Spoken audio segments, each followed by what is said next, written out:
she was not given any questions before the debate. Okay, what does that mean? Like the document you gave her didn't have question marks on it? Were they just talking point sentences that ended in periods without a question mark? I helped to create the campaign against teenage pregnancy, which fulfilled our original goal 10 years ago of reducing teenage pregnancies by about a third. This is Hillary? And I think we have to do even more. He has no plan to replace it. He said concepts of a plan. Oh, you all watched the debate. Big surprise. We've got the people who are going to be collecting the ballots in 2024 during the election. They just came out and endorsed Kamala Harris and Tim Walz. So when they show up to your house and they see your MAGA sign, your ballot might be going in the dumpster. This is according to the NALC, the National Association of Letter Carriers. Who are these people? Well, you can see they work with the Postal Service. It's the Postal Service Union. They deliver mail in the United States and pick it up. We're career and non-career people. We work for our employer, the Postal Service. We deliver everywhere in the United States, 6 days a week. We're very, neither rain nor sleet nor snow nor shine. Your mail will be lost, whatever happens, and they just keep raising prices, and it's our mail system. But they are responsible for a lot of the mail-in voting, and so now they're endorsing Harris-Walz. Wild. Says the president is named Brian L. Renfro. Says we got 290,000 get-out-the-vote workers, active and retired city letter carriers for the NALC. We're proud to announce our endorsement of Harry-Walz. The debate on Tuesday night reinforced what we already know. Kamala has a pro-labor record for illegal aliens, and we support the pro-worker vision for 2025 and beyond. Both have a strong history of fighting on behalf of unions and union members. Can illegal aliens deliver mail? I'm sure they can. California's giving them driver's licenses, so that's interesting, yeah. We know that Harris-Walz will work with the NALC to address unique challenges facing letter carriers and the Postal Service. It's really hard work, I'm sure. And as a local prosecutor, State Attorney General, Senator, and Vice President Kamala Harris is a proven supporter of working families and organized labor in the Postal Service. As a senator, she was instrumental in advocating for the essential relief at the height of the pandemic, and so they just love her. So the people who are going to be collecting the ballots are now out in full force with a full throat, which is appropriate for the Kamala campaign, endorsing her. All those in favor of the Executive Council's recommendation of approval, please signify by saying aye. The resolution and the recommendation of the council has been adopted. The NALC proudly endorses the Harris-Walz ticket. Waltz? And we will do all in our power to ensure that Kamala Harris is the next president of the United States. We're going to do everything in our power to ensure that Kamala Harris is the next president of the United States. Everything in our power. So they'll just take your ballot, which comes from your U.S. flag waving household, and they'll just throw it right into the shredder. Oh, he loves America. Everything in our power to stop Adolf. 290,000 active get out the vote people now working for the Kamala team. Isn't that interesting? Isn't that very fun? Hey, former top Clinton advisor calls on ABC now to launch an internal probe into whether the debate was rigged, since the border's rigged, the registering to vote is rigged, everything's rigged. The 2016 debate with Hillary was rigged by Donna Brazile. She admitted it. So did Kamala get the questions? Top Clinton advisor called Mark Penn says there should be a formal internal investigation into its news division's planning at ABC. Because remember, Linsey Davis admitted that she was a sorority sister with Kamala Harris. In fact, Victoria Taft published about this, said moderator Linsey Davis in 2021 bragged that they were literally sorority sisters. Here's what it sounds like. Sorority thing, I don't understand. Linsey Davis, Robin Roberts is right. It's a sorority thing. I don't understand it all. So you have to explain it to everybody. Sure. You're a sorority sister of Kamala Harris. Right. Well, pearls are a symbol of Alpha Kappa Alpha Sorority Incorporated, which she pledged while she was at Howard University. And the strand of pearls is symbolic of the unity and the sisterhood, okay? But on this day, there's actually a Facebook page of women who say, wear pearls on January 20th, 2021, and hundreds of thousands of women are apparently wearing pearls in support of her. Yeah, they were all wearing pearl necklaces, remember that? And it was very curious that that was what they were embracing. But you heard that at the beginning beginning. Sorority sister? The heck was that? Linsey Davis, Robin Roberts is right. It's a sorority thing. I don't understand it all. So you have to explain it to everybody. Sure. You're a sorority sister of Kamala Harris. Who's not a sorority sister of Kamala Harris, like you are. Huh. Very interesting. So you see, we're asking about that. We also know that the woman, Walden, who was in charge of running ABC News, is very closely related, actually works for the Biden-Harris administration as the export policy person. So a person working for Joe is in charge of ABC News. They came under significant bipartisan criticism because its moderators fact-checked Trump, so-called, with fake facts, but not a single pushback was made at anything that Kamala said. Felt like a 3-on-1. Penn told John Solomon Reports podcast, says, I actually think that they should do a full internal investigation. They should hire an outside law firm. I don't know how much of this was planned in advance. I don't know what they told the Harris campaign. I think the day after, suspicion here is really quite high, and I think a review of all their internal texts and emails really should be done by an independent party to find out to what extent that they were planning on, in effect,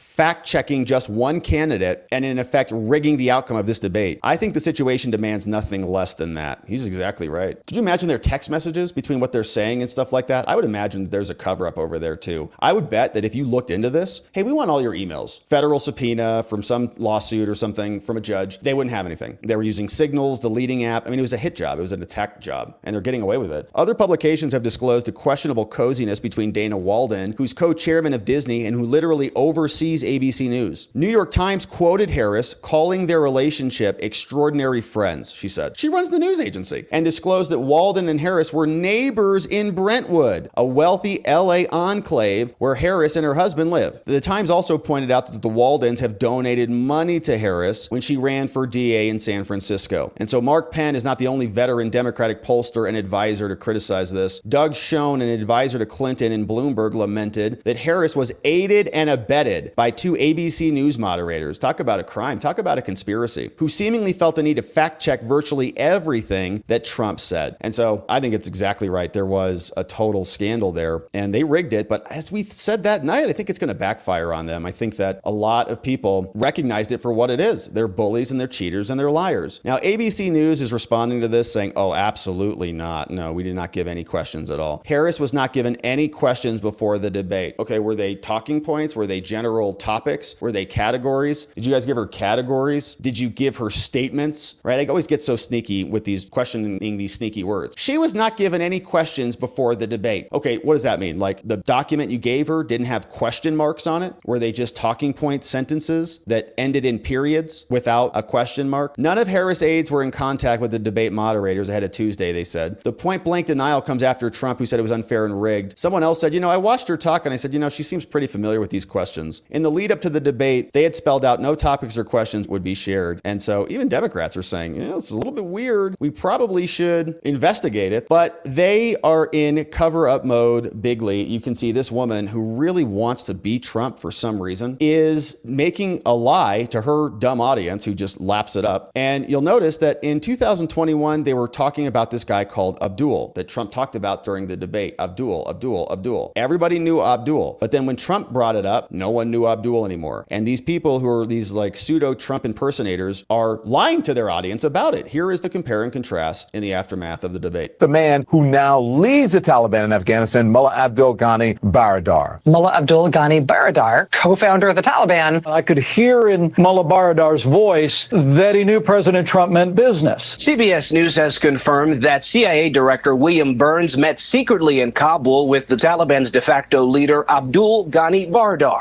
We have learned that CIA Director William Burns traveled to Kabul for a secret meeting with Taliban leader Abdul Ghani Baradar. Taliban co-founder Mullah Abdul Ghani Baradar, who oversaw the signing of the U.S. withdrawal agreement last year. The night. This is the part. That was all the media talking about Abdul. Weird. Then we get the Trump impersonator who's trying to do the hair thing. And here's what she said. Where Donald Trump invented someone. He invented a person who doesn't exist in addition to the people he says are eating dogs. This is another person who doesn't exist. His name is Abdul. And Abdul is the head of the Taliban. He is still the head of the Taliban. And I told Abdul, don't do it anymore. You do it anymore, you're going to have problems. Maybe the reason that VP Harris is looking at him that way is one that she's probably thinking maybe he should go back to the old folks' home and have a bowl of Jell-O. Or she might also think to herself, no. The head of the Taliban's name is not Abdul. It is Hibatullah Akhundzada. So maybe he couldn't remember that. I had to write it down to know it. Your thoughts on his response and making making up Abdul as a person that isn't real. No one can really confirm who this Taliban person named Abdul is, who he said he talked to. It's the bizarrest bit in the whole debate where he describes the leader of the Taliban as the guy called Abdul. I mean, it's you know, the non-existent person. He's just chosen the one Muslim name he can remember. It's like, I don't know, the leader of the Taliban saying, that guy John who leads the West, or is it Billy? That's the kind of sort of wacky directions she sent his head in. Can you believe that they would actually, like, that's just not true, right? Their own people said the same thing. Abdul, Abdul, Abdul, Abdul. So they're just shameless liars, and they just get talking points memos, go out there and say Abdul, and maybe go out there, maybe this is like a Muslim thing. So it's like they're going to try to create some tension with the Muslim community. Oh, he's just calling Muslims like Abdul, just like you call, like, you know, like Smiths or Johns or something like that. So it's really just shameless, but that's who they are. And they're all laughing about it, right? They all know who he is. They know exactly who he is. They talked about it. They reported on him many times. In fact, during Joe Biden's administration. So they know who he is. They're just shameless liars. Same thing is happening on the abortion stuff. You rewind the clock before the Democrats went even more insane than they've always been. We have Hillary Clinton talking about abortion and how maybe late-term abortions are not such a good thing. This is how they used to sound. I think abortion should remain legal, but it needs to be safe and rare. And I have spent... You mean like not drive-thrus at the DNC, like where you can just get a drive-through abortion? Hi, I'd like a number one. Yeah, would you like a side with that? Years now, as a private citizen, as First Lady, and now as Senator, trying to make it rare, trying to create the conditions where women had other choices. I have supported adoption, foster care. I helped to create the campaign against teenage pregnancy, which fulfilled our original goal 10 years ago of reducing teenage pregnancies by about a third. This is Hillary? And I think we have to do even more. You know, when I think about this issue, I think about the whole range of concerns and challenges associated with it. And I will continue to do what I can to reduce the number and to improve and increase the care for women, and particularly the adoption system and the other opportunities that women would have to make different choices. That's a whole different perspective and philosophy than what we have now. They don't even talk about that. They don't talk about adoption or other options. Abortion is to be celebrated and reveled in. They have vans at the DNC in case you want one. I do not view abortion as a choice and a right. I think it's always a tragedy. And I think that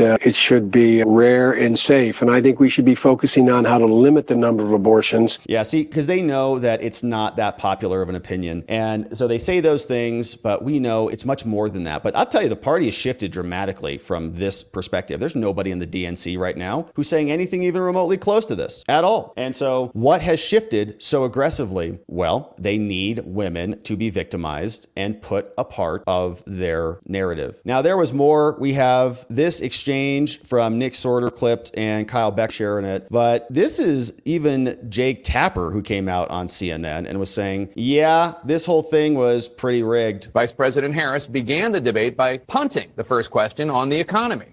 Do you believe Americans are better off than they were 4 years ago? So I was raised as a middle-class kid, and I am actually the only person on this stage who has a plan that is about lifting up the middle class and working people of America. It went on from there. Despite the economy being the number one issue facing the country, the sitting vice president generally reverted to talk points about a few of her policy proposals. Even Harris allies today are saying that she needs to talk more about what she will do for Americans. Nothing. She's been in charge for 3 Senator Bernie years. Sanders will be here in a second to talk about more about the need for her to fill in some of those blanks. On the border, another vulnerable issue for Harris, she also dodged. Would you have done anything differently from President Biden on this? So I'm the only person on this stage who has prosecuted transnational criminal organizations for the trafficking of guns, drugs, and human beings. Okay, that wasn't the question. When asked That's how right, she would break through the Israel-Hamas war stalemate, Harris said this. We need a ceasefire deal, and we need the hostages out. And so we will continue to work around the clock on that. Okay, but again, no. How? No one knows. No one has any idea. But she is filled with joy, and she's a historic black female, so that's good enough for everybody, apparently. Even though we don't know anything about her actual policies. Well, we do. She's been in charge for the last 3.5 years. But here was more. They were saying that crime waves have been going down. You just have to go outside and look around, and you can understand that that was a fake lie. Byron York also posted this. He says, the Trump campaign is now sending out the brand new, fresh out out of the oven. Justice Department report on crime victimization saying, hey, ABC moderator morons, why don't you guys read this? All right, here's the summary. Crime is up. In 2023, the rate of violent crime victimization was 22.5 victims per 1,000. But the last 3 decades saw an overall decline from 1993 to 2023. But while the 2023 rate was higher than those in 2021, it was not statistically different from 5 years ago in 2019. So it's gone up since 2020 and 2021. 23 was higher than 20 and 21. Similarly, the rate of violent victimization reported to police was consistent. The 2023 rate was higher than 2022. Wow. But it's comparable to 5 years ago in 2019. So Trump was bringing it down and now it's going back up. Okay. So you can see it right there in the graph. So it's like cope, right? It's like a cope sentence, but it was comparable to 5 years ago, right? Okay. So it's going back up. So Trump comes in office in about 2016. We've got some ebbs and flows. It goes up in about 2019, comes back down in 2020. And then now Trump leaves and you see this major spike going all the way back up again. So Trump brings this up during the debate. Lying hack David Muir says, well, the FBI says that there is a decrease in crime out there. Okay, well, the FBI didn't include a bunch of information in their report. That's why it's missing stuff. The DOJ came out and he's even agreeing. Crime rate is up. And the 2024 numbers, I don't know about you, but you walk around your downtown locations, things are looking rougher than they were 4 years ago, dramatically. And I've seen it in multiple places that I've visited. So I'm sure you're experiencing the same thing. So obviously it's happening and they're still fact checking Trump on it because they're partisan hacks. It's all real. So the question is, who is Kamala Harris? And we were wondering if she was going to really be herself when she was out there on the debate stage, but she wasn't. Somebody gave her a Pfizer jab of cackleitis to address her cackleitis, Cackalagon. And so they gave her Cackalaquil and it satiated her cackleitis. And so now it's back, man. Somebody needs to give her a booster. He has no plan to replace it. He said concepts of a plan.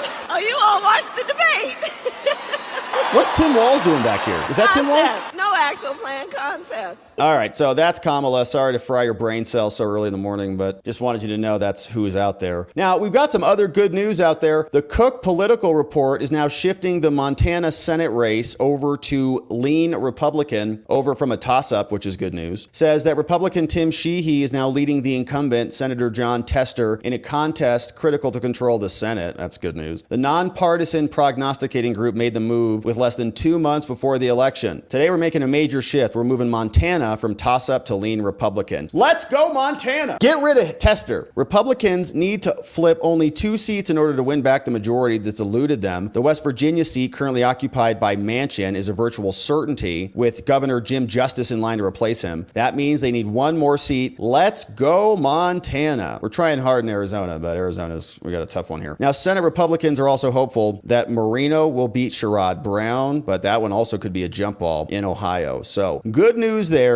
And the Democrats look like they're a little bit nervous. John Lemire is posting this. John Lemire is a reporter over from MSNBC. He says, Harris pre-debate internals. They said Pennsylvania looks rough, but it's very possible. Says North Carolina is feeling better to them this time around than Arizona. And Nevada and Georgia both seem possible, though challenging. So they're dumping in with Michigan and Wisconsin looking the best. And Nate Silver is saying, yep, internal numbers seem to be a lot closer to what Nate Silver is saying. He says the Nate haters out there aren't going to be comfortable acknowledging this. So polls are looking good in spite of the rigged debate. And you see that Harris, I think that's exactly what Trump was saying. She came out, let's do another one. Let's do another one. And Trump has come out and said, we're not going to do that again. Why would we do it? Why would we go in to another rigged environment where you're going to have liars and cheaters literally fact checking with untrue things? They're lies. So Trump did 2 debates. Kamala did 1. They've got their second candidate. That's good enough. And Trump is still surviving in spite of everything that's been thrown at him. And it seems like he's might be in the lead in many, many serious analyses. So great stuff here, my friends. We're going to continue to cover this. We'll follow more of the election stuff and the election litigation in particular. Thank you for being here and joining us as we do. Thank you so much for subscribing to our channel, for liking this video, for sharing it with a friend or family member so that we can see you and them back here on the next one.